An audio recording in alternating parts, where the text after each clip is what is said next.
कोई नियम के हिसाब से तो चल नहीं रहा है। आप वो सब कुछ बोल लेना चाहते हैं जो गलत है, बेबुनियाद है, कार्रवाई में अंकित हो जाता है, और हम सच भी बोले तो वो कार्रवाई में नहीं अंकित होता, नहीं चलने देते आप। इसके लिए मैं सरकार को जिम्मेदार मानता हूं। किरण, सत्तारूढ़ दल पर मैं आरोप लगाता हूं, इस अविश्वास प्रस्ताव के लिए वो जिम्मेदार हैं जो हम भारी मन से लाए हैं। संसद में जारी गतिरोध के बीच अब विपक्ष राज्यसभा के सभापति जगदीप धनखड़ के खिलाफ गोलबंद हो गया है।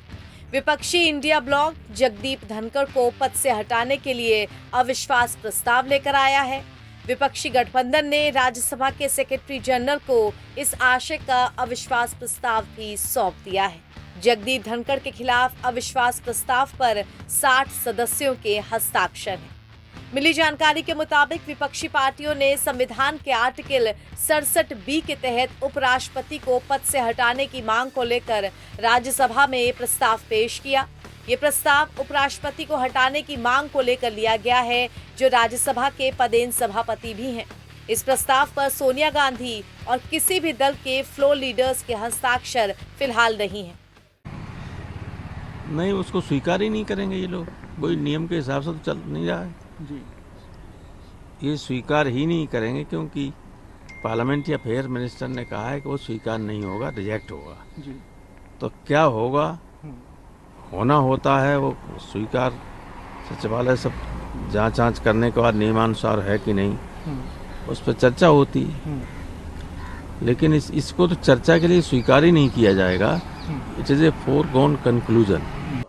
विपक्ष बहुत दुख के साथ, बहुत पीड़ा के बाद, बार बार आग्रह के बाद किरण रिजिजू जी आपकी सरकार की जातियों की वजह से, लोकतंत्र की हत्या की वजह से हम लाने को मजबूर हुए हैं अनुच्छेद 67 में, भारत के संविधान के तहत। आप कर क्या रहे हैं? सदन नहीं चलने देते। आप वो सब कुछ बोल लेना चाहते हैं जो गलत है, बेबुनियाद है, कार्रवाई में अंकित हो जाता है, और हम सच भी बोले तो वो कार्रवाई में नहीं अंकित होता, नहीं चलने देते आप। इसके लिए मैं सरकार को जिम्मेदार मानता हूं। किरण रिजिजू जी, आपकी सरकार जिम्मेदार है इस अविश्वास प्रस्ताव के लिए। मैं एक बात और साफ कर दूं, आज ये तस्वीर साफ हो गई है कि ये सरकार, सन 80 से मैं प्रतिनिधि हूं, किसी न किसी हाउस का सदस्य हूं। विपक्ष को पूरी बात कहने का मौका दिया जाता था, लेकिन अब तो विपक्ष बोल ही नहीं सकता। नेता विरोधी दल जिनका 50 साल से ज्यादा का अनुभव है, उन्हें बोलने नहीं दिया जाता। सत्तारूढ़ दल पर मैं आरोप लगाता हूं, इस अविश्वास प्रस्ताव के लिए वो जिम्मेदार हैं जो हम भारी मन से लाए हैं, और संविधान की हत्या रोज सत्तारूढ़ दल कर रहा है, सदन नहीं चलने दे रहा है अडानी के डर के मारे। इसको लेकर सर आज बैठक भी है आप लोगों? हमारी रोज बैठक होती है, हम रोज रणनीति तैयार करते हैं, सबसे राय मशवरा करते हैं। विपक्ष का फायदा होता है जब सदन चले, और इसीलिए जब हम मीटिंग में जाते हैं तो कहते हैं चलाओ सदन।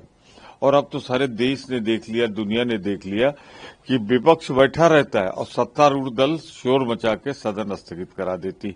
वारे अडानी के भ्रष्टाचार में डूबे हुए भाजपाइयों, तुम डरते हो सदन से।